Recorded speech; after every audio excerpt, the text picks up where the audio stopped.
गृहस्थ आश्रम में एकमात्र ऐसा आश्रम है जहां पर हम जो हमारे धर्म चतुष्टय हैं, कर्म चतुष्टय हैं, धर्म अर्थ काम मोक्ष, उन चारों की प्राप्ति कर सकते हैं। मोक्ष की तरफ हम आगे बढ़ सकते हैं और धर्म करते हुए हम सुख की कामना करते हुए इस संसार में सुख भोगते हुए अपना जीवन यापन करेंगे। लेकिन फिर भी मैं वेद की आज्ञा के अनुसार आप लोगों को 5 कर्तव्य कर्म बताता हूं, जिससे आपकी गृहस्थी बड़ी सफल रहेगी, सुखद रहेगी। बोलो जी, सुनोगे, मानोगे? मानने के लिए तैयार हो? चलिए सुनिए। पहला कार्य, अगर आप चाहते हैं सफल गृहस्थी हो तो आप लोग स्वाध्याय से विमुख नहीं होगे। आप नियमित रूप से अपना स्वाध्याय करोगे। स्वाध्याय में वैसे तो आती है वेद विद्या, परंतु वर्तमान में आप लोग अपनी जो मैकाले वाली शिक्षा है वो पूरी करेंगे, नौकरी आदि की व्यवस्था करेंगे। इसके पश्चात मोक्ष के लिए, धर्म की वृद्धि के लिए आप अपने आर्ष ग्रंथों को पढ़ेंगे। इसके साथ साथ दूसरे नंबर पे आप पंच महायज्ञ प्रतिदिन करेंगे। बोलो जी, करोगे? ऋतु बेटा, आपको संभवतः ना पता हो कि क्या होता है पंचयज्ञ, आप राम जी से पूछ लेना। 5 यज्ञ आप मिलजुल के करेंगे प्रेम भाव से। तीसरा सबसे मुख्य है, वर्तमान समय में प्रातः जागरण, दोनों सुबह उठेंगे जी, ठीक है? प्रातः 4 से 5 बजे तक उठ जाना आप लोगों ने, ऐसा ना हो 11 बजे उठो, ठीक है? ये सबसे पहले क्लेश की जड़ है जी, समझ गए ना? ये क्लेश की जड़ है। मैं बताता हूँ आपको, गृहस्थ जीवन में आपको तीसरा उपदेश देता हूँ कि आप लोग प्रातः जागरण करेंगे, सुबह उठेंगे, ठीक है? और सुबह उठेंगे तो आप उठने के बाद अपने धर्म कार्यों में लग जाएंगे। और चौथा कार्य, आप धर्म संचय करेंगे। धर्म संचय, दिन के अंदर जितने भी काम करोगे वो धर्म के अनुसार करोगे, अपने पुण्य कर्म को बढ़ाते हुए जाएंगे। बोलो जी, बढ़ाओगे? कोई कार्य धर्म का नहीं करोगे, ठीक है? और 5वां और सबसे मुख्य भाई, वो है परस्पर व्यवहार। आप लोगों का व्यवहार कैसा होगा, वही आपके गृहस्थ आश्रम की नींव बनेगी। और मैं आपको बता देना चाहता हूँ राम जी, गृहस्थ आश्रम में प्रवेश करने के बाद पति और पत्नी एक दूसरे के अधीन होते हैं, स्वतंत्र नहीं होते हैं। आप जो भी कार्य करोगे आप ऋतु जी से पूछ के करोगे। ऋतु जी जो भी कार्य करेंगी राम से पूछ के करेंगी, बड़े मिलजुल के प्रेम भाव से। ऐसा नहीं है कि आप एक दूसरे का विरोध करने लग जाओ, एक दूसरे की टांग खिंचाई करने शुरू कर जाओ, ऐसा नहीं करना। प्रेम भाव से मिलजुल के आप लोग आगे बढ़ेंगे, ठीक है जी? मानते हो इन 5 बातों को?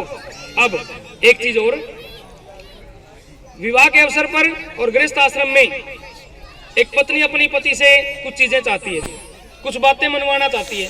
वो बाद में मनवाओगी, इससे अच्छा हम यहाँ पहले बता दें बेटा कौन कौन सी बातें आपने मनवानी है। मैं आपको बता देता हूँ, ध्यान से सुनना आप, ठीक है? बड़ी जरूरी बात है, मनवानी तो आपने बाद में भी है, पर आप कुछ और मनवाओगे, इससे अच्छा मैं आपको अच्छी बता दूं, ठीक है? सबसे पहली बात, पत्नी चाहती है पति से, जब भी आप यज्ञ करेंगे उसमें मेरी सहमति लेंगे। जयराम जी, सहमति दोगे? ठीक है जी। जो दान करोगे उसमें भी मेरी सहमति लोगे? पति ने देनी है जी, आपके देने तो कुछ नहीं होता। आप तो यहीं तक हो बस, आगे इन दिनों ने जीवन जीना अपना, ठीक है? आगे तीसरी बात जी, यौवन और बुढ़ापे में आप मेरे साथ समभाव रखेंगे। ऐसा नहीं हो कि यौवन के समय आपका व्यवहार कुछ और हो, बूढ़ा होने के बाद चलो भाई साइड में, ऐसा नहीं करना, ठीक है? तीसरा, धन द्रव्य आदि की रक्षा में मेरी सम्मति लेनी है, ठीक है जी?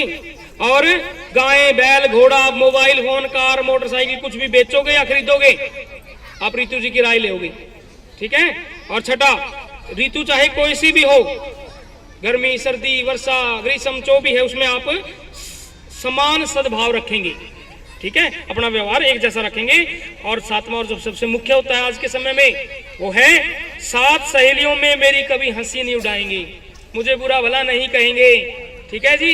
पड़ोसी बैठे हो, घर वाले बैठे हो, चाहे इनके घर वाले बैठे हो चाहे आपके घर वाले बैठे हो, वैसे तो अब तो एक हो गए हैं, आप इनको कुछ नहीं कहोगे जी, कमरे में ले जाकर चाहे डांट लियो, ये नहीं मना करेंगी, परंतु सबके बीच में आप ये आपने रखना जरिए, ठीक है?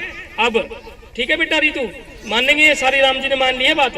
अब कुछ बातें आपसे भी मनवानी है, पति भी आपसे बड़ी उम्मीदें लेकर के चला है, ठीक है? पहला, आपसे उम्मीद है हमारे कुल के धर्म का सदा सम्मान करेंगी।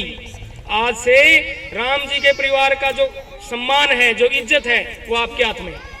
आपका व्यवहार निश्चित करेगा कि कैसा होगा, कैसे रहेगा इनका जीवन, इनका परिवार, ठीक है जी? अब जो इनका परिवार है उसको आप अपने परिवार की तरह ही मान करके उनकी सुख सुविधाओं का ध्यान रखें।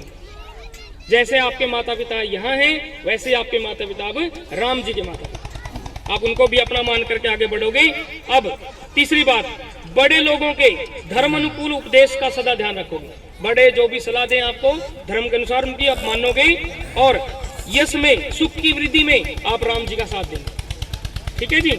और हर काम में राम जी आपका परामर्श तो लेंगे, सुझाव तो लेंगे, लेकिन इसका अर्थ ये नहीं है कि आप उससे बहस करने लग जाओगे, तर्क देने लगोगे, व्यर्थ के तर्क दोगे। हाँ, ये आपके सलाह लेंगे, लेकिन आप इनको सही सही सलाह देंगे, व्यर्थ में वितंडा नहीं करेंगे। और राम जी के माता पिता को अपनी सेवा से संतुष्ट रखेंगे। इनके मित्र मंडली के साथ भी आप अपना व्यवहार ठीक रखेंगे, इनका भी मान सम्मान आप बढ़ाते रहेंगे। ये आप लोगों से हम अपेक्षा करते हैं, और हम लोगों ने मिल करके बड़े प्रेम भाव से इस सृष्टि के श्रेष्ठ कार्य को संपन्न किया।